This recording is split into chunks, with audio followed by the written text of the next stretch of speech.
ሃማኮም ማለት ነው ሃማኮም ማለት ስፍራው ማለት ነው ቦታው ማለት ነው የኤሎሂም ስም ነው ቦታው እሱ ነው ራሱ ነው ጁዳይዝም ይሄንን ሲያስተምር በታልሙድ ላይ በሚሽና ላይ ይሄንን ሲያስተምር ምንድነው የሚለው ኤሎሂም ወይንም ሃማኮም ተብሎ የተጠራው ቦታው ተብሎ የተጠራው አምላካችን ዓለምን በውስጡ ይዟል እንጂ ዓለም ውስጥ እሱ የለም የሚል እምነት ነው ኤሎሂም ያለው በዓለም ውስጥ አይደለም ዓለም ናት ራሷ እሱ ውስጥ ያለችው ስለዚህ ቦታው እሱ ነው እንጂ ቦታው ዓለም አይደለችም አሜን ለዚህ ነው ሰለሞን መቅደሱን ሰርቶ በጨረሰ ጊዜ ሲጸልይ ለአንተ ምን አይነት ቤት እንሰራለን ሰማያት ይይዙ ዘንድ አይችሉም ምን አይነት ቤት ነው ምን ሰራለን ጀስት የስም መጣሪያ ነው አለ ይሄ ዋው ጳውሎስም ራባይ ሄዶ ሲያስተምር በአቴን ሐዋርያት ሥራ ምዕራፍ 17 ላይ ልዑል የሰው እጅ በሰራው ውስጥ አይኖርም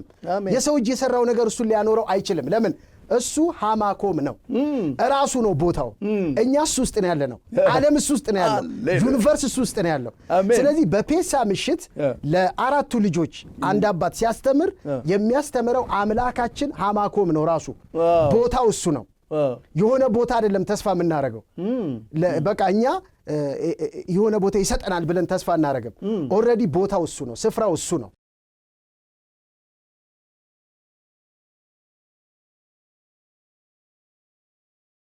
ሻባት ሻሎም ይህ የሾፋር ሚዲያ አገልግሎት ነው በየሳምንቱ የሚመጣው ሻባት ሻሎም የሚለው ፕሮግራማችን ነው ባለፈው ሳምንት ስለ ፓስኦቨር ወይም ፔሳህ ፋሲካ ስለሚለው የጀመርነውን ትምህርት ዛሬ እንቀጥላለን ብዙዎቻችሁ በጣም ደስ ብሏችሁ በርቱ ቀጥሉ ያላችሁን ስለሆነ እግዚአብሔር ይባርካችሁ በተለይ ዕውቀትን ለማግኘት የምታስቡ ሰዎች እንዳላችሁ አውቀናል በቅርቡ ደግሞ ቤተ እስራኤል መሲያኒክ ኮንግሪጌሽን አዲስ አበባ ላይ ይጀምራል እዛም እየመጣችሁ ትማራላችሁ ዛሬ እንግዲህ እግዚአብሔር ይባረክ ፓስተር እሸቱ ራባይ ከኔ ጋር መጥቷል ዛሬም ሃሌሉያ ደምቆ ነው የመጣው ዛሬ እግዚአብሔር ይባርክ ሃክ ሰሜያ ሃክ ፔሳ ሰሜያ ሃሌሉያ ሃክ ፔሳ ሰሜያ ማለት መልካም የደስታ በዓል ይሁንል የፋሲካ የደስታ ፋሲካ ይሁን ማለት ነው እግዚአብሔር ይመስገን ፋሲካ የሚለው ብዙ ጊዜ ደስታ ብለን ነው የምንተረጉመው በአማርኛ ግን ፋሲካ ማለት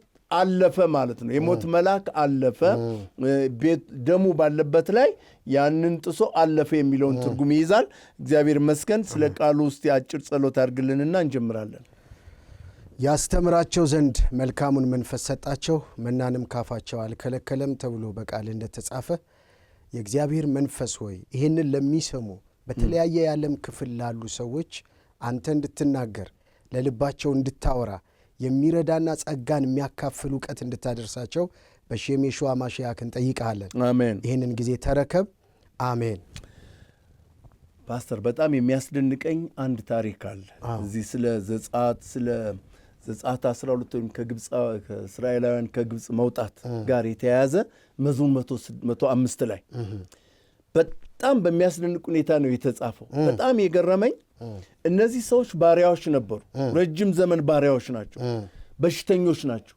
ደካማዎች ናቸው በቃ ጉልበት የላቸውም አቅም የላቸው ግን ያ ደም ይገርማቸዋል ያ ፋሲካ ያንን በበሉ ጊዜ ኃይላቸው ታደሰ እና ምን ይላል መሰለ መዝሙር 105 ቁጥር 36 ጀምሮ እንደዚህ ይላል ያገራቸውን በኩር ሁሉ ይላል የጉልበታቸውን መጀመሪያ ሁሉ መታ ይላል የመጀመሪያን የጉልበት መጀመሪያ የሆነውን መታ ይላል ከዛሳ ከወርቅና ከብርም ጋር አወጣቸው በወገናቸውም ውስጥ ደዌ አልነበረም ፈርተዋቸው ነበርና ግብጽ በመውጣታቸው ደስ አላት ወይ ጉድ ደመናን ለመሸፈኛ ዘረጋባቸው እሳትን በሌሊት ያበራላቸው ዘንድ ዘረጋ ለመኑ ድርጭትንም አመጣላቸው የሰማይ እንጀራ ጠገባቸው አለቱን ሰነጠቀ ውሃም ፈሰሰ ወንዞች በበረሃ ሄዱ ለባሪያው ለአብርሃም የነገረውን ቅዱሱን ቃሉን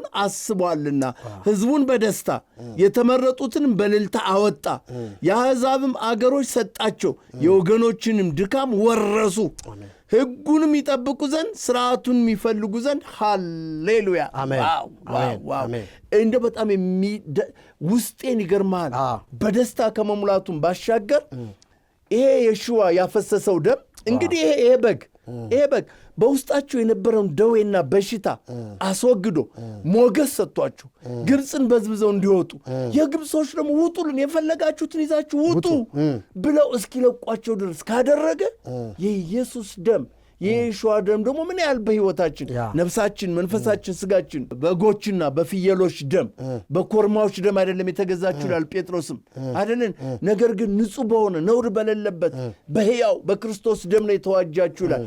ቀረባክ ስለዚህ ስተናገር ደስ አለኝ በጣም ሆነ። ሃሌሉያ! በጣም የሚገርም እኮ ነው። አሁን ይሄ መዝሙር እንግዲህ የእስራኤል ታሪክ የሚለው መዝሙር ነውና ከዚህ ከቁጥር 37 ጀምሮ አሁን አንተ እንዳነበብከው ለአብርሃም የነገረውን ነው። ባለፈው ሳምንትም እንዳልኩት ዘፍጥረት 15 ላይ ሲወጡ እንደዚሁ አይወጡም ብሎታል እና ከብዙ ከብት ጋር አወጣቸዋለሁ ብሏል እና ከሀብት ጋር ነው የሚወጡት ብሏል።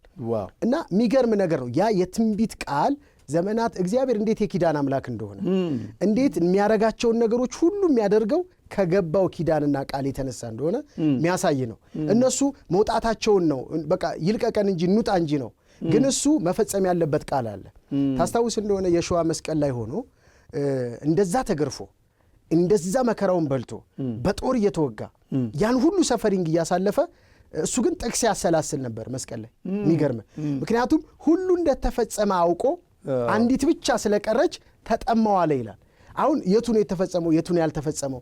ለነቢያቶች የነገርኳቸው ለአባቶች የነገርኳቸው ሁሉ መፈጸም ስላለበት የቱ ነው የቀረው እያለ እዛ መከራ ውስጥ ሆኖ የሚያሰላስለው የተናገረውን ተስፋ ነው መፈጸም ስላለበት።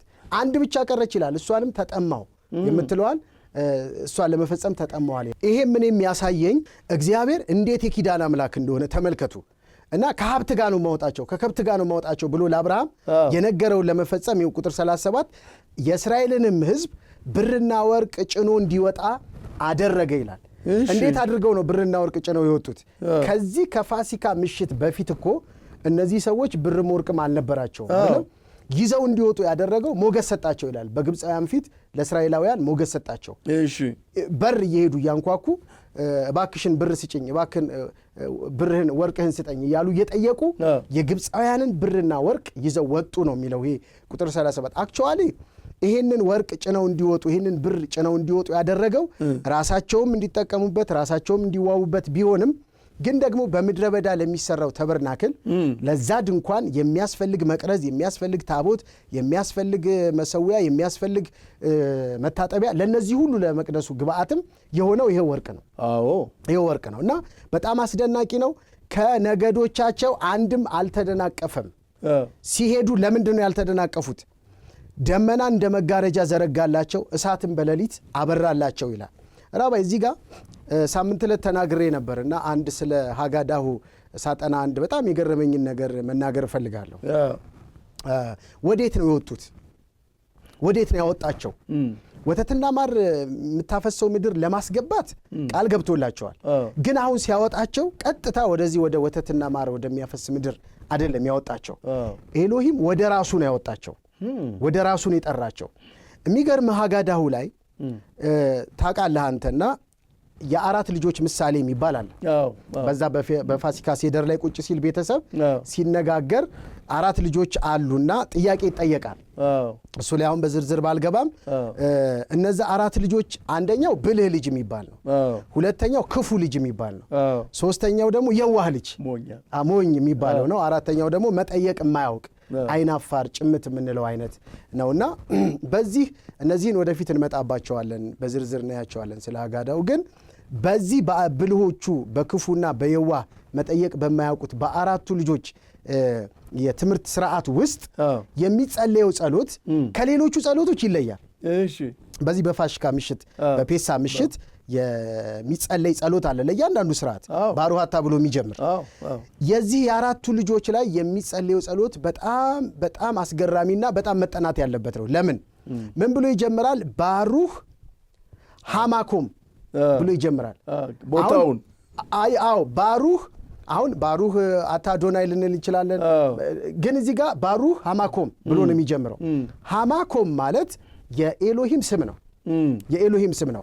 አይሁዶች ኤሎሂምን ከሚጠሩበት ስሞች መካከል ከተከለከለው ቴትራግራማተን ከሆነው ስም ዮድሄ ቫቭሄ ከምንለው ስም ሌላ ማለት ነው እሱን አይጠሩትም እሱ ባለበት ቦታ ሁሉ ባይዘው ኢየሱስ 6000 ጊዜ ያህል ቴትራግራማተኑ ተጠርቷል መጥራት ስለማይቻል ግን ኤሎሂም በሚል አዶናይ በሚል ሃሼም በሚል ይተካል ይሄ ቴትራግራማተን ስሙ ከተተካባቸው ለኤሎሂም ከተሰጡ ስሞች መካከል በጣም አስደናቂው ይሄ ሃማኮም የሚለው ነው ሃማኮም ማለት ነው ሃማኮም ማለት ስፍራው ማለት ነው ቦታው ማለት ነው የኤሎሂም ስም ነው ቦታው እሱ ነው ራሱ ነው ጁዳይዝም ይሄንን ሲያስተምር በታልሙድ ላይ በሚሽና ላይ ይሄንን ሲያስተምር ምንድነው የሚለው ኤሎሂም ወይንም ሃማኮም ተብሎ የተጠራው ቦታው ተብሎ የተጠራው አምላካችን ዓለምን በውስጡ ይዟል እንጂ ዓለም ውስጥ እሱ የለም የሚል እምነት ነው ኤሎሂም ያለው በዓለም ውስጥ አይደለም ዓለም ናት ራሷ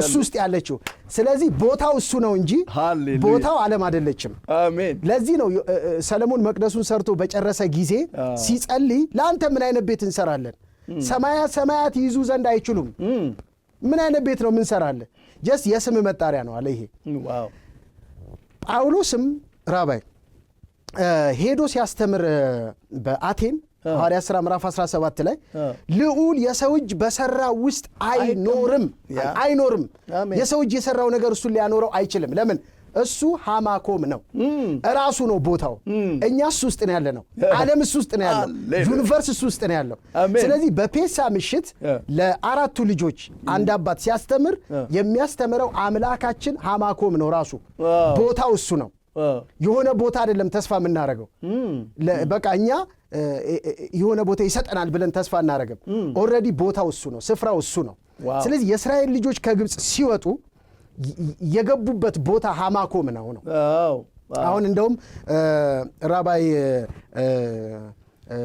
ማይሞንዲስ ይሄንን ስለ ሃማኮም ሲናገር ምንድነው የሚለው አስቴር መጽሐፍ ምዕራፍ 4 ላይ አሁን በቅርቡ የተከበረው የፑሪም በዓል ማለት ነው ምን አለ ይላል መርዶኪዮስ አንቺ ግን እምቢ ብትይ መዳን ከሌላ ስፍራ ይሆናል ሚለው ስፍራ ሚለው አለ ከሌላ ሀገር ይመጣልናል ማለቱ አይደለም we have another place ይሄ ሃማኮም አለን እኛ እና እኛ ምናምነው ቦታ እሱ አምላካችን ነው ከሱ ዘንድ ይመጣል ይያለ ነው ብሎ ተርጉሟል ማይሞንዲስ ስለዚህ የኤሎሂም ስም ነው ሃማኮም በዚህ በሃጋዳህ ላይ ብቻ ነው የሚገኘው ሃጋዳሁ ላይ የኛ ቦታ የሚል ስም ሰጥተውት እናገኛለን ራባይ ያ በጣም የሚያስገርም ነው ለዚህ ነው ዘዳግም 33 ላይም እኮ መኖሪያ የዘላለም አምላክ የዘላለም ክንዶች ካንተ በታች አለ ሃሌሉያ በጣም የሚያስገርም መገለጥ ነው እግዚአብሔር ይባርክ ይሄ በተለይ ዳዊትም ለሰለሞን ለልጁ ቤቱን እንዲሰራ ገንዘብ ሲሰጠው እኔ ማንነኝና ለአንተ ቤት እሰራለሁ ከድህነቴን ያህል ወርቄን ያህል ብር ምናምን እሰጣለሁ ይልና ዛሬ በፈቃዱ ለእግዚአብሔር ራሱን የሚቀድስ ማን ነው ይሄን ያመጣሁበት ምክንያት ምንድነው ከግብጽ ውስጥ እየበዘበዙ ያወጡት ብርና ወርቅ ቤተ መቅደሱን ነው የሰሩበት ተበርናክሉ የተሰራው እንግዲህ 40 ዓመት ሙሉ ከየት ያመጣሉ ገንዘብ እንካም አልነበራቸውም ያን የበዘበዙት ወርቅ ግን ለማን ሆነ መጀመሪያ በርግጣው ሰርተውበት ነበር በተወሰነው ግን የሚገርም ነገር እነዚህ ሰዎች ከግብጽ ሲወጡ ያን ሁሉ ገንዘብና ወርቅ ስለበዘበዙ ያ ወርቅና ብር የተበዘበዘበት ምክንያት ከአሕዛብ የእግዚአብሔር ሥራ ይሰራበት ነው አንዴ ነው ሁለተኛ ደግሞ እነዚህ ሰዎች በነፃ ነው በባርነት የቆዩት ያለ ምንም ገንዘብ አሁን እግዚአብሔር ሲወጡ ከነ ፓኬጁ ነው የከረሙበትን የሰሩትን ከዘርዘራቸው ሳይቀር የሰሩበትን የጉልበታቸውን ዋጋ ይዘው ነው የወጡት የጉልበታቸውን ይዘው ከወጡ በኋላ ያንን ገንዘብ ግን እያመጡ ለእግዚአብሔር ሥራ ይሰጡት ነበር ሙሴ በቃ አላቸው እንዳታመጡ በቃ ወገኖችን ይጸልያሉ በተለይ በእኛ በዚህ በአማኞች ዘንድ ያለው አንዱ ትልቁ ችግር ለእግዚአብሔር ቤት ሲባል እጃችን ይታሰራል ይፈታ ባካችሁን ምክንያቱም እግዚአብሔር የሚሰጣችሁ ገንዘብ የእግዚአብሔር ቤት እንሰራበት ዘንድ የእግዚአብሔር ሥራ ይሰራበት ዘንድ ነው በሰጣችሁ ቁጥር ደግሞ አይጎልባችሁ ምክንያቱም እነዚህ ከግብጽ የወጡ ሰዎች 40 ዓመት ሙሉ ወርቁን እያመጡ በቃ እስኪላቸው ድረስ እየሰጡ ነገር ግን ለልጆቻቸው የሚያስተላልፉት ወርቅ ነበራቸው ምክንያቱም እግዚአብሔር ባርኳቸው ስለነበረ በቅርቡ ጌታ ቢፈቅድ ኢየሩሳሌም የተሰራውን ቤተ መቅደስ ኢትዮጵያ ላይ ልንሰራው እናስባለን ይሄንን ኢትዮጵያ ውስጥ የምንሰራው ቤተ መቅደስ ለምድሪቱ ፈውስ የሚያመጣ ነው ጌታ ስለተናገረን ያንን ኢየሩሳሌም ላይ ሰለሞን የሰራውን ቤተ መቅደስ አይነት አዲስ አበባ ላይ እንሰራለን ይሄም ደግሞ ለ24 ሰዓት 24/7 የሚጸለይበት እስራኤልና ኢትዮጵያን የሚያገናኝ የጸሎት ማዕከል ነው የሚሆነው፣ የፈውስ ማዕከል ነው የሚሆነው። ለዚህ ነገር ተዘጋጁ። ሰለሞን ቤተ መቅደሱን የሰራው ከአሕዛብ በመጣ ወርቅና እንጨቶች፣ ዝግባዎች ከነ ሊባኖስ እየመጣ ነው። እግዚአብሔር በዚህ ነገር ላይ ኢንቨስት ብታረጉ እግዚአብሔር ደግሞ ዘርዘራችሁን ይባርካል። በወገናችሁ ላይ ደዌ አይኖርም፣ አካለ ስንኩል አይኖርም፣ በሽተኛ አይኖርም። እግዚአብሔር ይባርካቸዋል። አሁን ይህን ባለፈው ዘፍጥረት 15 ያልከውን እስቲ ላንብላችሁ። ምን ይላል? ያው ላይ መሰዋ ሰውቶ እንትን ካረገ በኋላ እንቅልፍ ከወሰደው በኋላ ምን ይላል? ቁጥር 12 ላይ ፀሐይም በገባች ጊዜ በአብርሃም ከባድ እንቅልፍ መጣበት፣ እነሆ ድንጋጤና ታላቅ ጨለማ ወደቀበት ይላል። አብርሃምንም አለው ዘርህ ለእርሱ ባልሆነች ምድር ስደተኞች እንዲሆኑ በእርግጥ እወቅ። ባሪያዎች አድርገው 400 ዓመት ያስጨንቋቸዋል። ደግሞም በባርነት በሚገዟቸው ሕዝብ ላይ እኔ ፈርዳለሁኝ። ከዚያም በኋላ በብዙ ከብት ይወጣሉ። አንተ ግን ወደ አባቶች በሰላም ትሄዳለህ፣ በመልካም ሽምግልና ትቀበራለህ። በአራተኛው ትውልድ ግን ወደዚህ ይመለሳሉ። የአሞራውያንን ኃጢአት ገና አልተፈጸመምና። ፀሐይም በገባች ጊዜ ታላቅ ጨለማ ሆነ፣ የምድጃ ጢስና የእሳት ነበልባል በዛ በተከፈለው መካከል አለፈ ይልና በዚያም ቀን ኤሎሂም ለአብርሃም እንዲህ ብሎ ቃል ኪዳን አደረገ። እኛ አሁን በጣም እያተኮርን ያለ ነው ስለ ቃል ኪዳን ነው፣ ስለ ብሪት ነው፣ ስለ ኪዳን ነው። ከግብፅ ወንዝ ጀምሮ እስከ ትልቁ ወንዝ ድረስ ኤፍራጥስ ወንዝ ድረስ ይህችን ምድር ለዘርህ ሰጥቼሃለሁ። ስለዚህ እስራኤል አሁን ያለችው እስራኤል ኪዳን የተገባላት ለአብርሃምና ለዘሩ ኤሎሂም የሰጠው መሬት ነው። ከዛም ጋር የተያያዘ ነው። ከፖለቲካ ጋር አይያያዝም። አንዳንድ ጊዜ ኮሜንቶችን ስናይ ልክ ለእስራኤል ወግነን ሌሎችን እንደዛ አይደለም። እኛ ከኪዳኑ ጋር ነው የጸና ነው። የእኛ መመሪያ መጽሐፍ ቅዱስ ነው። በመጽሐፍ ቅዱስ ነው እየሄድን ያለ ነው። በዚህ ላይ የሚጨምረው አለ ፓስተር? ልክ ነው ራባይ። ይሄ ቅድም ያነሳው መዝሙር 105 አሁን አንተ ካልከው ጋር ከዘፍጥረት 15 ጋር እንዴት እንደሚገናኝ ከቁጥር 37 ጀምሮ የእስራኤል ሕዝብ ብርና ወርቅ ጭኖ እንዲወጣ አደረገ፣ ከነገዶቻቸው አንድም አልተደናቀፈም። እጅግ ፈርተዋቸው ነበርና ወጥተው ሲሄዱ ግብፅ ደስ አላት። ዋው! ደመናን እንደ መጋረጃ ዘረጋ፣ እሳትንም በሌሊት አበራላቸው። በለመኑት ጊዜ ድርጭት አመጣ፣ የሰማይ እንጀራ አጠገባቸው። አለቱን ሰነጠቀ፣ ውሃውን ተንዶለደለ፣ እንደ ወንዝ በረሃ ፈሰሰ ይልና ይኸው ቁጥር 42 ለባሪያው ለአብርሃም የሰጠውን ቅዱሱን የተስፋ ቃል አስቧልና። ለምንድን ነው ይህን ሁሉ ያደረገላቸው?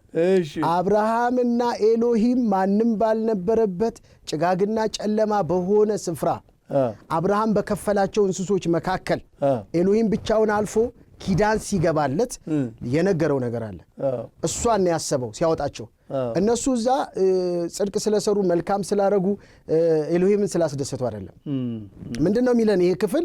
ለባሪያው ለአብርሃም የሰጠውን ቅዱስ ተስፋ። አሁንም ቢሆን ራባይ እኔ ሰዎች ይኸው በተለይ ክርስቲያኖችን መንገር የምፈልገው እስራኤልን ሲያስቡ፣ አሁን ያለችውን እስራኤልን ሲያስቡ፣ አሁን ያለውን የእስራኤልን ሕዝብ ሲያስቡ አሁን ያሉት የእስራኤል ሕዝቦች የሚያረጉትንና የሚያወሩትን አይደለም ማሰብ ያለባቸው።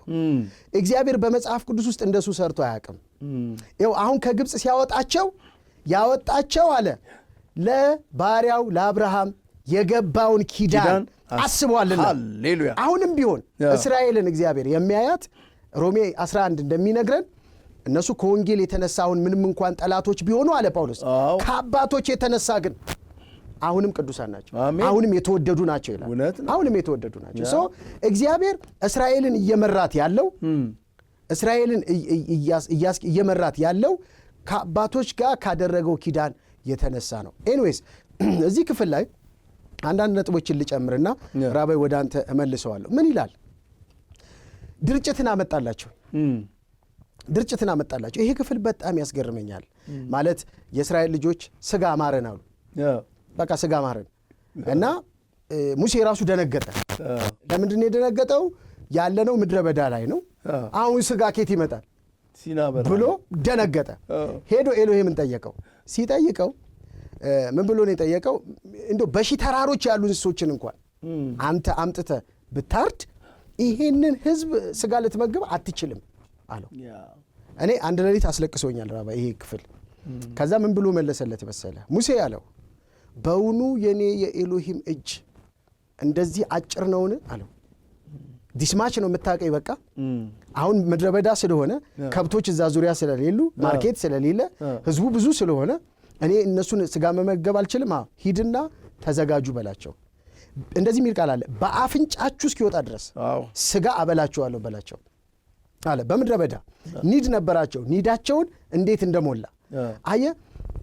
በነጋም ጊዜ ድርጭቶች ወደ እስራኤላውያን መንደር መጥተው ሰፈሩን እንደከደኑት ሰፈሩን እንደሞሉት የእግዚአብሔር ቃል ይናገራል። ይሄ ድርጭት በጣም አሁን በዚህ ሰዓት ውድ ከሚባሉ እንደ ቆቅ አይነት ነው። በጣም ሀብታም የሆኑ ሰዎች የሚበሉት የስጋ አይነት ነው።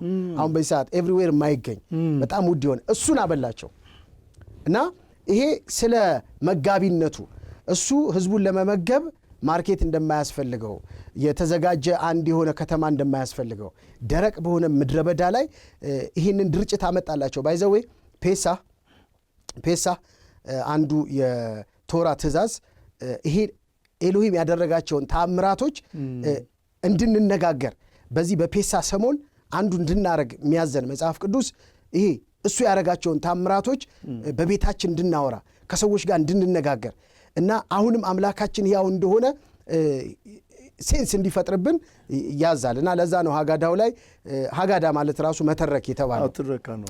እና ራባ የምትጨምረው ካለ? አይ በጣም ይሄ በዓል እንዳልኩ በጣም አስደናቂ የሆነ ከባርነት እስራት ከመፍታቱን ባሻገር በሽታቸውን ደዌያቸውን ሁሉ ከማስወገዱን ባሻገር እንደ ህዝብ አንድ ተብሎ እስራኤል የሚባለው አይሁድ የሚባለው ህዝብ እንደ ህዝብ ከባርነት ወጥቶ ሙሉ ሰው የሆኑበት በዓል ነው። ከዛን ጊዜ ጀምሮ እነዚህ ነው ይሄ ወር የዓመቱ መጀመሪያ የወሮች መጀመሪያ የህይወታችሁ መጀመሪያ ይሆናችሁ ይላል። የሚገርም ነው። ጌታ ኢየሱስ ክርስቶስን እኛ ስንቀበል አዲስ ፍጥረት ነው። ሁለተኛ ቆሮንቶስ 5:17 ላይ ማንም በክርስቶስ ቢሆን ምንድነው ይላል? አዲስ ያለው አሮጌው ነገር አልፏል ይላል። ይሄ በፓስኦቨር በፔሳ ጊዜ እስራኤላውያን ሲወጡ ልክ አዲስ እንደተወለደ ህፃን ሽማግሌው ጎረምሳ ሆኖ ጉልበቱ ታድሶ እንዴት እዚህ ይላል ካሌብ እኮ ዛሬም 80 ምናምን ዓመቴ ነው አለ፣ ግን ዛሬም ጉልበታም 40 ዓመት ምናምን ሆኖት ነው። እንግዲህ ተመልክ የዛን ጊዜ የበሉት ስጋና ደም ያ የዛን ጊዜ በፓስኦቨር ያደረጉት ስርዓት ጠቅላላ ሁለንተናቸውን ነው የቀየረው። ሰው ወደ ጌታ ኢየሱስ ሲመጣ ወደ መስቀሉ ሲመጣ ወደ ተሰቀለው ሲመጣ ታሪክ ይቀየራል። ትናንት የነበረው ኃጢአት ይሰረይለታል። ትናንት የነበረው በሽታ ይወገድለታል። የደከመውና ያረጀው ሰውነቱ ይታደስለታል። ከዛ በኋላ እንደ አዲስ ሰው እንደ አዲስ ጥርስ ማስኬጃ ኢሳይያስ ላይ እንደሚናገረው እንደ አዲስ ጥርስ ሆኖ በጠላት ላይ ይወጣል። ጉልበቱ ይበረታል፣ ይታደሳል። ስለዚህ ወገኖቼ ይህንን በዓል ስናከብር ለእናንተ ይዘን የመጣ ነው መልእክት የምስራች ነው። የምስራቹ ምንድን ነው? እነሆ ሁሉ አዲስ ይሆናል። አዲስ ነገር በመፈጠሩ ደግሞ የቤታችሁና የኑሯችሁ ታሪክ ይቀየራል። ጌታ ወደ ትውልዳችሁ ወደ ህዝባችሁ እየመጣ ነው የሚል ነው እና ይሄ ማጻው አንዱ በፓስኦቨር አንደኛ ነገር የተቀቀለ ነገር አይበላም፣ አያድርም። የዛን ቀን ነው ተጠብሶ የሚበላው። የተረፈው ደግሞ ይቃጠላል። ይሄ ወደ የሽዋ ነው የሚወስደን። ከየሽዋ ደምና ስጋ የተረፈ ነገር ለእኛ የሚጠቅመን ነገር የለም። የሽዋ ራሱ ነው የእኛ ህይወታችን። እና ሌላው ደግሞ ማጻው እርሾ የሌለበት ነው። እርሾ የኃጢአት ምሳሌ ነው። ትንሹ እርሾ ሊጡን እንደሚያቦካውና ቤቱን እንደሚለውጠው ያለ እርሾ ብሉ ነው ያለው። ምክንያቱም የአዲስ ዘመን መገለጫ ቀን ስለሆነ ማለት ነው። ስለዚህ በዚህ ኤሪያ ላይ የምትጨምረው ካለ ከመጸለይ በፊት ለህዝቡ የምትናገረው ነገር ካለ ጨምርበት። እሺ ራባይ፣ ምናልባት የጊዜያችንን ነገር አላውቅም። እዚህ አንደኛ ቆሮንቶስ ምዕራፍ 5 ላይ ግን ጊዜ መውሰድ አለብን። ምክንያቱም ጳውሎስ ስለዚህ ስለ የቂጣ በዓል እና ስለ ፋሲካ በዓል መመሪያ የሰጠበት ክፍል ነውና ምን ይላል? አሁን ያለ እርሾ እንደሆናችሁ አንደኛ ቆሮንቶስ 5:7 ላይ አሁን ያለ እርሾ እንደሆናችሁ ሁሉ አዲስ ሊጥ እንድትሆኑ አሮጌውን እርሾ አስወግዱ፣ የፋሲካ በጋችን የሆነው ክርስቶስ ተሰውቷልና ይልና ቁጥር 8 በጣም ኢምፕረስ ያደርገኛል። ስለዚህ በዓሉን ይላል ግፍና ክፋት በሞላበት እርሾ በአሮጌ እርሾ ሳይሆን እርሾ በሌለበት ቂጣ በቅንነትና በእውነት እናክብር ይላል። አሁን ይኸው በዓሉን እናክብር ይላል። በዓሉን ግን ስናከብር ይሄ ቂጣውን ይሄ ማጻውን ያለ እርሾ አድርገን እኛ ግን ግፍና ክፋት የተሞላን ሆነን ሳይሆን በዓሉን ስናከብር ይላል ማጻውን ያለ እርሾ አድርገን የማጻውን ያለ እርሾ ምሳሌነት ደግሞ የሚወክለውን ቅንነትና እውነት የሞላበት ማንነት ይዘን በዓሉን እናክብር ይላል። በጣም ኢምፕረስ የሚያደርገኝ ግን በዓሉ ግን መከበር አለበት የሚለው ሐሳብ ነው። ይኸው ቁጥር 8 በዓሉ መከበር አለበት። ሲከበር ግን ቂጣውን ማጻውን ስንበላ የሾዋ እንዳዘዘን ይሄ ለመታሰቢያ ያርጉት ያለውን ያንን ስርዓት ስንፈጽም ግን አንድ ነገር ማረጋገጥ አለብን። በቅንነት ውስጥና በእውነተኛነት ውስጥ የተገኘን ሰዎች መሆን አለብን የሚል ነው። ይሄንን ኔክስት ከዚህ ጀምረን እንቀጥላለን። ወገኖቼ በጣም አስደናቂ የሆነ የእግዚአብሔር መገለጥ እየመጣ ነው። አምሹር ብዙዎቻችሁ ይሄን ቃል አንባችሁታል። ዘጸአት 12ን መዝሙር 106ን አንባቸዋል። ፍጥረት 15ንም አንባቸዋል። አሁን ግን ከዕብራይስጡ ጋር በማያያዝ የኤሎሂም መለኮታዊ ሐሳብ ምንድን ነው የሚለውን ወደ እናንተ ይዘን መተናል። ይልቁንም ይህ ፋሲካ ፓስኦቨር ወይም ፔሳ የምንለው እሱም በዓል ስናከብር ሁል ጊዜ ማሰብ ያለባችሁ አዲስ ፍጥረት መሆናችሁን፣ ይሄ የሾዋ ደም ደግሞ ከሁሉ የበለጠ መሆኑን፣ ካንሰርን መምታት ይችላል፣ በሽታን ማቃጠል ይችላል፣ አይነ ስውርን ያበራል፣ ሽባን ይተረትራል። የኢየሱስም ዛሬም ትኩስ ነው፣ ደሙ ትኩስ ነው፣ ስሙ ኃይል አለው። ስንጸልይ እመኑ፣ ብዙዎቹ በዚህ በሚዲያ በምናስተላልፈው ጸሎት ተፈውሰው ምስክርነት ሰምተናል። ዛሬም ይሄ ነው በውስጥ የሞላው። የእግዚአብሔር ኃይል አሁን ያልፋል። በሚያማችሁ ላይ እጆቻችሁን ጫኑ። የመለኮታዊ የሆነው የኢየሱስ ደም በቤታችሁ ላይ እንረጨዋለን። ደሙን በጉበናችሁ በመቃናችሁ ላይ እንቀባውና የሞት መልአክ ወደ እናንተ እንዳይመጣ፣ ወደ ልጆቻችሁ እንዳይመጣ፣ ወደ ዘርዘሮቻችሁ እንዳይመጣ እንከለክለዋለን። ስለዚህ በቃ እንላለን። በሽታን በቃ እንላለን። ሞትን፣ ጭንገፋን በቃ እንላለን። እርግማንን በኢየሱስ ስም እንሰብራለን። ድግምት በአንቺ ላይ አይሰራም። ሃሌሉያ! መገለጥ ነው እየመጣልኛል። በድግምት የታሰርሽ ሴት አለሽ። በጌታ በኢየሱስ ስም ይህን ድግም አሁን ሰበርኩ። በኢየሱስ ደም ተሰበረ። ተፈተሻል፣ ነፃ ወጥተሻል በኢየሱስ ክርስቶስም። አስማት በያዕቆብ ላይ አይሰራም። ድግምት በእስራኤል ላይ አይሰለጥንም። በኢየሱስ ስም በአንቺ ላይም አይሰለጥንም። ይህን በምትሰሙት ላይ ሁሉ አይሰለጥንም። የኢየሱስ ክርስቶስ ደም በላያችሁ ላይ ዛሬ ኃይልን ያልብሳችሁ። መንፈስ ቅዱስ በላያችሁ ላይ ታላቅ ነገር ያድርግ። እነሆ ልባችሁ ይታደስ፣ መንፈሳችሁ ይታደስ፣ የእግዚአብሔር ክብር ይውረሳችሁ። በጌታ በኢየሱስ ስም ባረኳችሁ። ይባርከህ አዶናይ በይሽመራህ ያኤር አዶናይ ፓና በለኻ በይሆንያ ይሳ አዶናይ ፓና በለኻ በያስምልሃ ሻሎም። ኤሎሂም ይባርካችሁ፣ ይጠብቃችሁ። ኤሎሂም ፊቱን ያብራላችሁ፣ ይራራላችሁ። ኤሎሂም ፊቱን ወደ እናንተ ያንሳ፣ ሰላምን ይስጣችሁ። ሁልጊዜ ልብሳችሁ ነጭ ይሁን፣ ቅባትም ከራሶቻችሁ ላይ አይታጣ። ዘራችሁ የጠላትን ደጅ ይውረስ፣ የረገጣችሁት ይወረስ። የእጆቻችሁ ሥራ ይባረክ። የኤሎሂም ክብር ይቅደማችሁ። የኤሎሂም ሞገስ ይከተላችሁ። ፍሬያማ ሁኑ፣ ለምልሙ በሸም የሽዋ ሕዝቡም አለ አሜን ወዛ አሜን። ቅዱሳን ተባረኩ። በፌስቡክ፣ በቲክቶክ፣ በዩቲዩብ ሼር ማድረግን እንደገና ደግሞ ሳብስክራይብ ማድረግን አትርሱ።